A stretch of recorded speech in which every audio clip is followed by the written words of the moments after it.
नमस्कार दोस्तों, एक बार फिर आप सभी का स्वागत है मनोज फिल्मी पॉडकास्ट में। चंदा मामा से प्यारा मेरा मामा, ये गाना तो आप लोगों ने जरूर सुना होगा। ये गाना है 11 मई 1979 को रिलीज हुई धर्मेंद्र और रेखा स्टारर फिल्म कर्तव्य का। और इसी दिन यानी 11 मई को ही साल 1973 में रिलीज हुई अमिताभ बच्चन की एक ऐसी फिल्म जिसकी कामयाबी को लेकर वो खुद निश्चिंत नहीं थे। वो यहाँ तक कह चुके थे कि अगर ये फिल्म भी फ्लॉप हो गई तो वो वापस इलाहाबाद चले जाएंगे।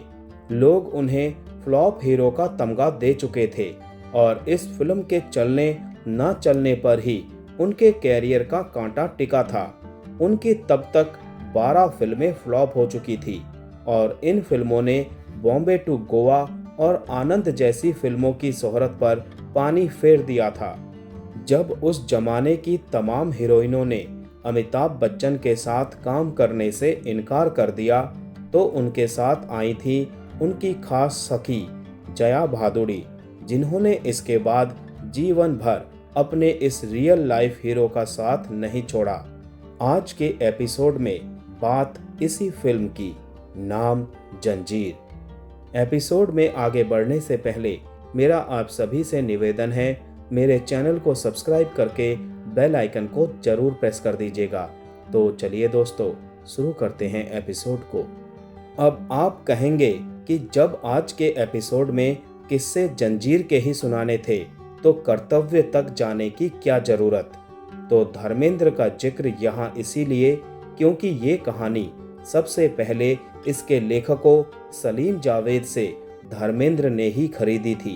धर्मेंद्र ये फिल्म मुमताज के साथ करने की बात निर्देशक प्रकाश मेहरा से तय कर चुके थे।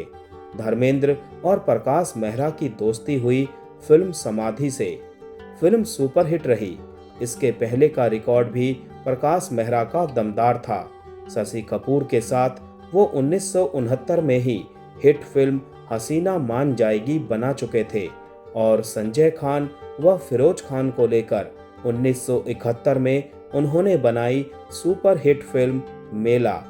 समाधि में प्रकाश मेहरा ने धर्मेंद्र के साथ आशा पारेख और जया भादुड़ी को लिया था। धर्मेंद्र उन दिनों 3 शिफ्टों में फिल्में कर रहे थे और जंजीर की शूटिंग थोड़ा रुक कर शुरू करना चाहते थे, लेकिन प्रकाश मेहरा के सामने समस्या ये थी कि सुनील दत्त और राखी वाली उनकी पिछली फिल्म आन बान ज्यादा चली नहीं थी और उन्हें जंजीर 6 महीने के भीतर शूट करके किसी तरह रिलीज कर देनी थी ताकि उनका कैरियर धीमा ना पड़े। पर धर्मेंद्र इसके लिए तैयार नहीं हुए। दरअसल धर्मेंद्र और प्रकाश मेहरा के बीच फिल्म जंजीर को लेकर बात समाधि के समय से ही चल रही थी। पंडित मुखराम शर्मा की लिखी समाधि की कहानी धर्मेंद्र को इतनी पसंद आई थी कि वो ये फिल्म करने के बदले जंजीर में पैसा लगाने को भी तैयार हो गए थे। जंजीर लंबे समय तक अटकी रही तो उत्तर प्रदेश में जिला बिजनौर के प्रकाश मेहरा एक दिन पूरे ताव में धर्मेंद्र के घर जा पहुंचे और आर पार की बातें करने लगे। धर्मेंद्र ने देखा कि कहीं फिल्म के चक्कर में दोस्ती ना हाथ से निकल जाए, तो उन्होंने अपने पैसे से खरीदी फिल्म जंजीर की स्क्रिप्ट प्रकाश मेहरा को दे दी और ये भी छूट दे दी कि वो चाहे तो किसी दूसरे अभिनेता के साथ ये फिल्म बना सकते हैं। इसके बाद के कुछ किस्से आपको पता होंगे, कुछ नहीं।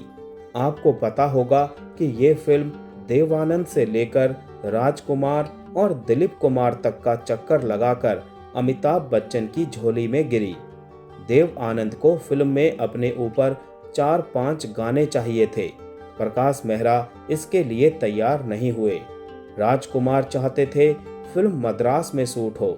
प्रकाश मेहरा ने अपनी कहानी का शहर बदलने से इनकार कर दिया और दिलीप कुमार को तो फिल्म के हीरो का किरदार ही नहीं जमा। अमिताभ बच्चन की एक फिल्म उन्हीं दिनों रिलीज हुई थी, बॉम्बे टू गोवा। फिल्म जंजीर में धर्मेंद्र और मुमताज के अलावा जो तीसरे कलाकार साइन हुए थे वो थे प्राण। प्राण ने ही प्रकाश मेहरा को फिल्म का वो फाइटिंग सीन देखने की सलाह दी जिसमें अमिताभ च्युइंगम चबाते हुए शत्रुघ्न सिन्हा की पिटाई करते हैं। प्रकाश मेहरा ने वो फिल्म देखी। अमिताभ बच्चन उन्हें जच गए। इधर वो अमिताभ को साइन करके आए, उधर मुमताज ने ये फिल्म ये कहते हुए छोड़ दी कि वो शादी करने की योजना बना रही है और शूटिंग के लिए तारीखें नहीं दे सकती। हालांकि उन्होंने फिल्म छोड़ी थी अमिताभ बच्चन के साथ अपनी एक और फिल्म बंधे हाथ का हस्र देखकर। तब फिल्म में जया भादुरी की एंट्री हुई। वैसे तो फिल्म जंजीर से ही अमिताभ का नाम अखबारों में एंग्री यंग मैन पड़ा, लेकिन जावेद अख्तर का मानना रहा है कि इस नाम का असली ठप्पा अमिताभ बच्चन पर फिल्म दीवार के बाद लगा। उसके पहले लोग मदर इंडिया में सुनील दत्त और गंगा जमुना में दिलीप कुमार को भी सिस्टम से नाराज एंग्री यंग मैन के रूप में देख चुके थे। लिहाजा फिल्म जंजीर में सलीम खान ने विजय खन्ना का किरदार ऐसा गढ़ा जिसमें गुस्सा उसके पूरे जिस्म में सुलग रहा था। वो ना किसी से बोलता था, ना मुस्कुराता था और ना ही ज्यादा किसी से मिलता जुलता था। दिवाली की रात एक हाथ में घोड़े वाला ब्रेसलेट पहने एक अपराधी के हाथों अपने माता पिता को खो चुका विजय मनोवैज्ञानिक रूप से बचपन से ही भीतर घुटता रहता है। बड़ा होकर जब वो पुलिस की नौकरी करता है तो भी ज्यादा 3-5 नहीं सुनता। जुए के अड्डे चलाने वाले शेर खान से उसका पंगा होता है तो वो वर्दी वाला ताना मार देता है। फिर विजय सादी वर्दी में शेर खान के इलाके में आता है और ये लड़ाई फिर दोस्ती में बदल जाती है। शेर खान गैर कानूनी काम छोड़कर गैराज का काम करने लगता है और कहानी में ट्विस्ट आता है अमिताभ बच्चन के रिश्वतखोरी के आरोप में निलंबित होने से। इस संकट के समय माला उसकी मदद करती है, शेर खान भी साथ आता है और तेजा का खात्मा होता है। इस फिल्म में मशहूर अभिनेता अजीत ने तेजा का किरदार निभाया। हामिद अली खान के नाम से बचपन गुजारने वाले अजीत की परवरिश नवाबी अंदाज में हुई क्योंकि वालिद उनके हैदराबाद के निजाम के यहाँ काम करते थे।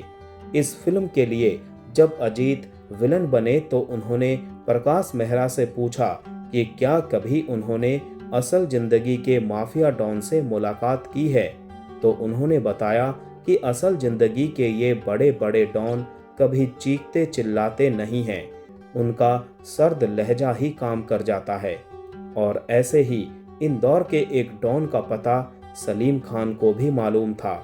सलीम खान और अजीत दोनों उस डॉन से मिले।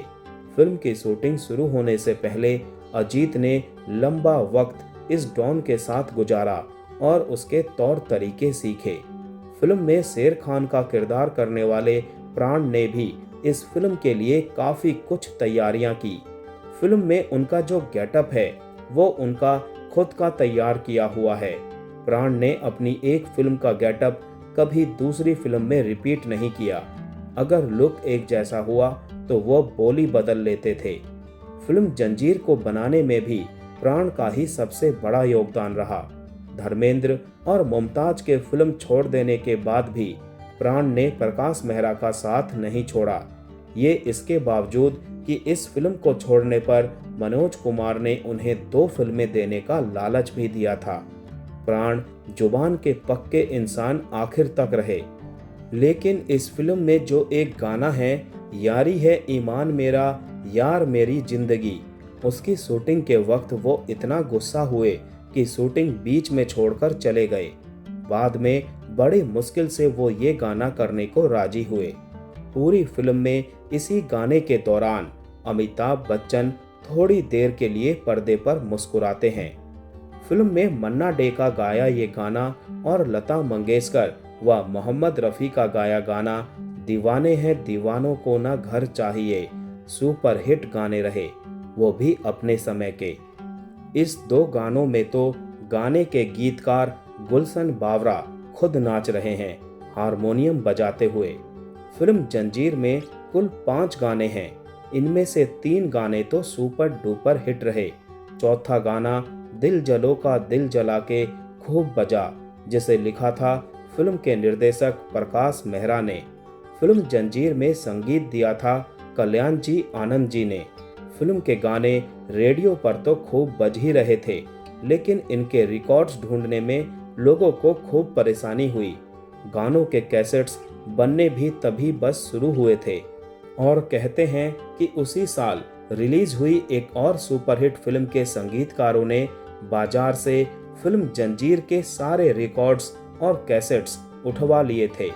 फिल्म जंजीर के लिए अमिताभ बच्चन को सर्वश्रेष्ठ अभिनेता का फिल्म फेयर पुरस्कार नामांकन भी मिला, लेकिन ये अवार्ड उस साल गया ऋषि कपूर की झोली में फिल्म बॉबी के लिए। कैसे उनको ये पुरस्कार मिला था, इसका खुलासा वो खुद अपनी आत्मकथा में कर चुके हैं। अमिताभ बच्चन को इस साल film fair best supporting actor का पुरस्कार मिला था फिल्म नमक हराम के लिए। अमिताभ बच्चन तब से लेकर अब तक तमाम फिल्म फेयर अवार्ड जीत चुके हैं, वो भी बेस्ट एक्टर के। बॉबी के लिए जहां ऋषि कपूर सबसे कम उम्र के फिल्म फेयर पुरस्कार विजेता बने, वहीं अमिताभ बच्चन सबसे ज्यादा उम्र में film fair best actor award जीतने का रिकॉर्ड बना चुके हैं। फिल्म जंजीर को हिंदी सिनेमा की ट्रेंड सेटर फिल्म माना जाता है। ये फिल्म उस दौर में बनी जब हीरो पर्दे पर सिर्फ इश्क करता दिखाई देता था।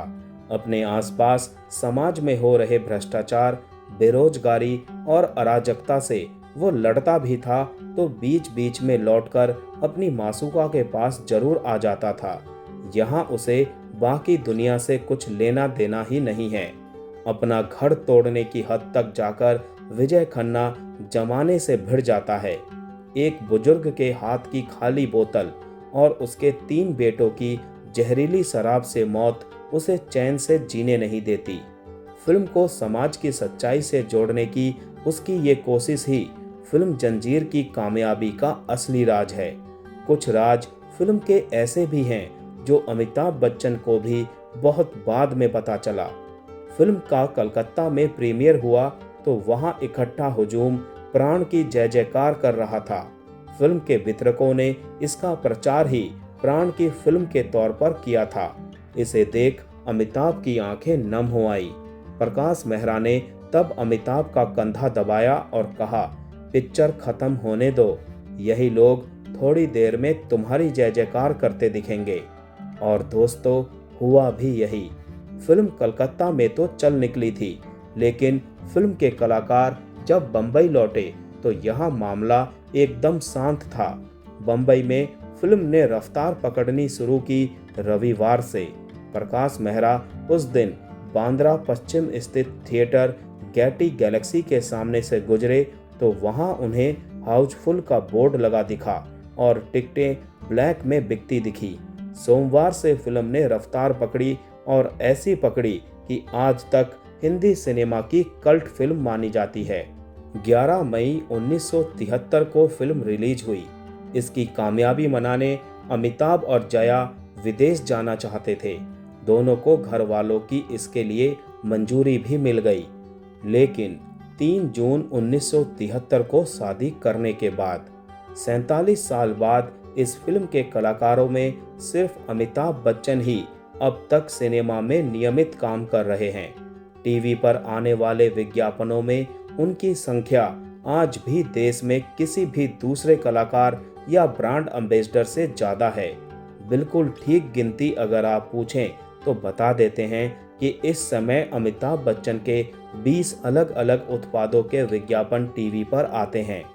चलते चलते एक खास बात और, अमिताभ बच्चन की फिल्म जंजीर के तमिल रीमेक में MG रामचंद्रन और तेलुगु रीमेक में NT रामाराव लीड रोल कर चुके हैं।